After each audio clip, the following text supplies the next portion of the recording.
अमेठी इस मुल्क का सियासी मक्का है। उसने इस मुल्क के सबसे बड़े सियासी गांधी खानदान के लोगों को 10 बार लोकसभा के चुनाव में फतेह दिलाई है। अमेठी बेपनाह मोहब्बतों और नफरतों की सियासत का गवाह भी रहा है। यूं तो गांधी जी और नेहरू जी को जुदा करके नहीं देखा जा सकता है, लेकिन अमेठी ने नेहरू के नाती राजीव गांधी और गांधी जी के पोते राजमोहन गांधी के बीच चुनावी जंग देखी।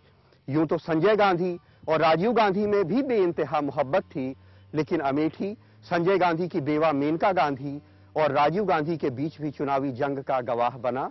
अमेठी ने शायद ये सब देखने के लिए अपने सीने पे पत्थर रख लिया होगा। आइए इस दिलचस्प अमेठी की कुछ झलकियां देखिए हमारे साथ।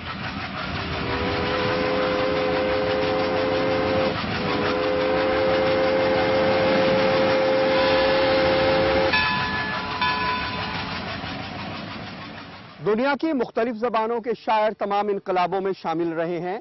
उनके कलाम लोगों में बगावत भर देते, जिसके लिए उन्हें सजाए मौत तक मिलती। बोल्शेविक रिवॉल्यूशन में बहुत सारे शायर भी मारे गए। अशफाकुल्ला खान से लेके जोसेफ स्टालिन तक बहुत सारे क्रांतिकारी भी शायर रहे हैं। बुंदेलखंड में आधा गाने वाले जब ये गाते कि 12 बरस लो कुकुर जिए, 14 बरस लो जिए सियार, 17 बरस लो क्षत्रिय जिए, आगे जिए सो जीवन को धिक्कार, जाका वैरी सुख से सोवे वाके जीवन को धिक्कार, तो नौजवान जोश में आके अपने बाप दादा के कातिलों को कत्ल कर दिया करते थे। या फैज जब ये तराना सुनाते हैं कि लाजिम है कि हम भी देखेंगे वो दिन की जिसका वादा है, सब ताज उछाले जाएंगे, सब तख्त गिराए जाएंगे, तो लोगों में बगावत भर जाती है। अमेठी में एक और शायर आया है गांधी सल्तनत के वली अहद से बगावत करने। देखना यह है कि क्या इस शायर के तराने में भी उतनी ही तासीर है कि ताज उछल जाएं और तख्त गिर जाएं। कि कोई दीवाना कहता है, कोई पागल समझता है, मगर अमेठी की बेचैनी को बस पागल समझता है।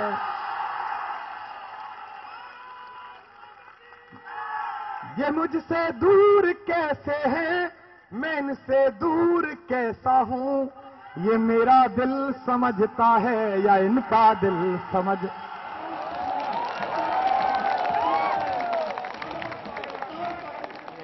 सदियों की ठंडी पड़ी राख सुबुगा उठी, मिट्टी सोने का ताज पहन इठलाती है।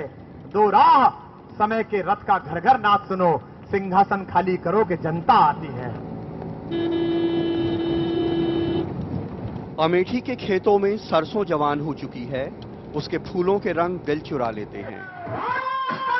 हवाएं ठंडी और तीखी हैं, मौसम सर्द और रूमानी। ऐसे में एक शायर अपने मुशायरे छोड़ सियासी मंच पे पहुंच गया है।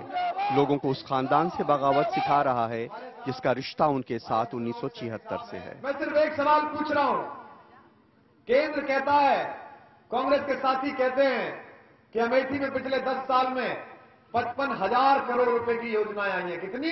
55,000। आपको लगी किसी को दिख रही है? किसी को दिखती है?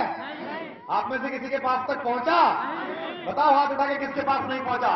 नहीं पहुंचा तो हाथ उठाओ सब लोग, नहीं तो दिल्ली वाले समझेंगे कि मिल गया होगा किसी ने। जिसको मिल गया वो नीचे रखो, जिसका नहीं मिला वो ऊपर उठाओ।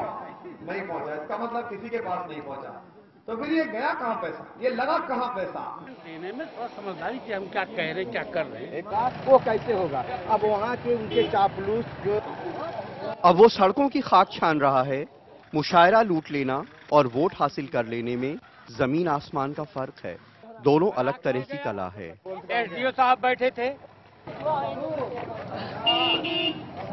आप तो रैदास के वंश के हो, सबको आपने बताया है, तो वो खा गए यहाँ से लूट के सारा पैसा। अब वो घर में रखना है इस बार। इस मोची को पता नहीं कि दिल्ली में कोई झाड़ू वाली पार्टी जीत गई है। झाड़ू पे लगानी है वोट। दिल्ली में चली, पता है दिल्ली में जीत के झाड़ू वाले, पता है दिल्ली में जीते हैं। हाँ, तो यहाँ भी जिताओ उनको। वोट लेने के लिए तो मोची का भी आशीर्वाद चाहिए। नहीं साहब, हाथ रख दीजिए सिर पे, आशीर्वाद दे दीजिए। परमात्मा सिर पे रखिए, सिर पे रखिए, बड़े हैं आप। हाँ, परमात्मा जिताए उन्हीं माता। आप आम आदमी आप हैं, जिताएंगे आप। परमात्मा। पास में शंकर का छोटा सा ढाबा है।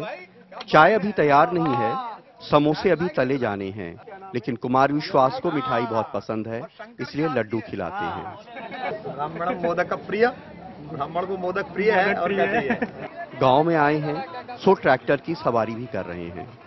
कितने जमाने के बाद किसी ट्रैक्टर में बैठने को मिल रहा है? कमाल भाई, मैं गांव जाता था बीए और एमए के दौरान, तब मेरे ताऊजी के लड़के ट्रैक्टर चलाते थे, जो गांव में किसानी हमारी थी। क्योंकि मेरे पिता 3 भाई थे और भाई हैं, मतलब तो उनमें 2 तो अपना एक प्रोफेसर हो गए, एक डायरेक्टर हो गए।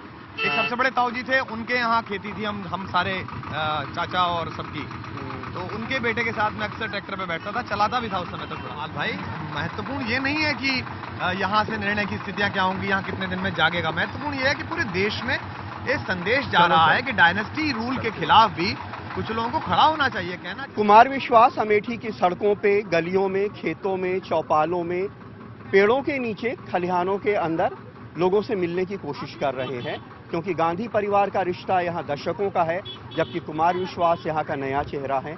इसलिए वो कोशिश कर रहे हैं हर किसान से, हर मजदूर से, हर गरीब से, हर अमीर से, हर किसी से उनकी एक बार मुलाकात हो जाए, ताकि उनका सीधे उससे राब्ता कायम हो जाए।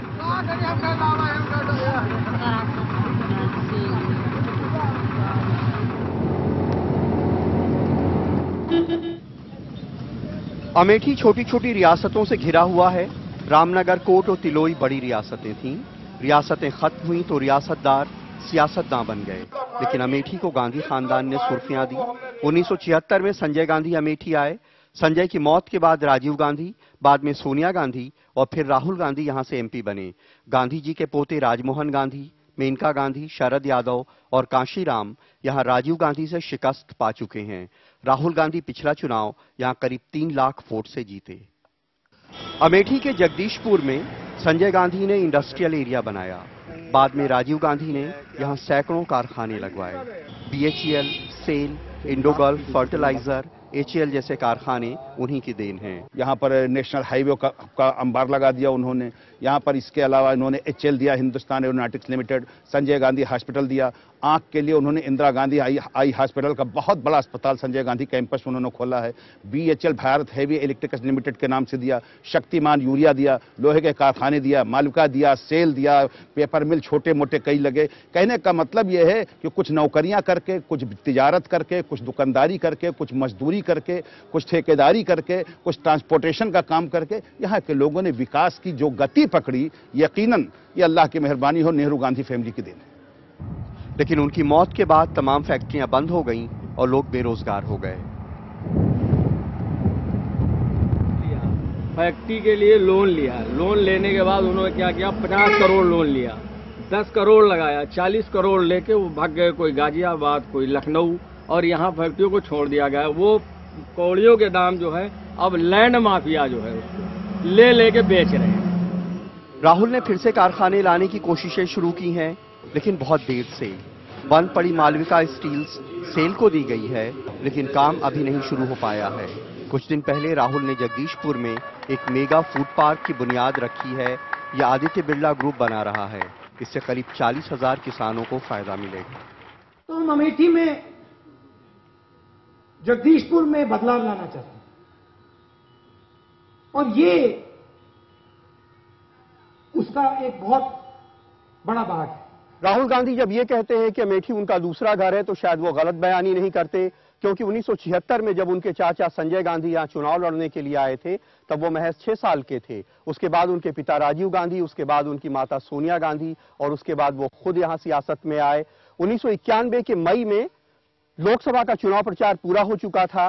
राजीव गांधी उसी वक्त बम से उड़ा दिए गए। उनकी मौत के बाद अमेठी में काउंटिंग हुई, और ये देश का पहला ऐसा चुनाव था कि काउंटिंग सेंटर में जब ये घोषणा की गई कि राजीव गांधी बहुत भारी बहुमत से चुनाव जीत चुके हैं, तो काउंटिंग सेंटर में मौजूद हर शख्स फूट फूट के रोने लगा था। आज भी राजीव गांधी अमेठी के खेतों में, खलिहानों में, चौपालों पे, शाहराहों में अपने उसी खूबसूरत चेहरे और मुस्कुराहट के साथ मौजूद दिखते हैं। राजीव गांधी की शहादत के 22 साल बाद भी अमेठी की दीवारों पे उनके नाम के नारे हैं। अमेठी के लोग आज भी उन्हें दीवानों की तरह चाहते हैं। अल्लू मियां को राजीव गांधी ने अमेठी यूथ कांग्रेस में ओहदेदार बनाया।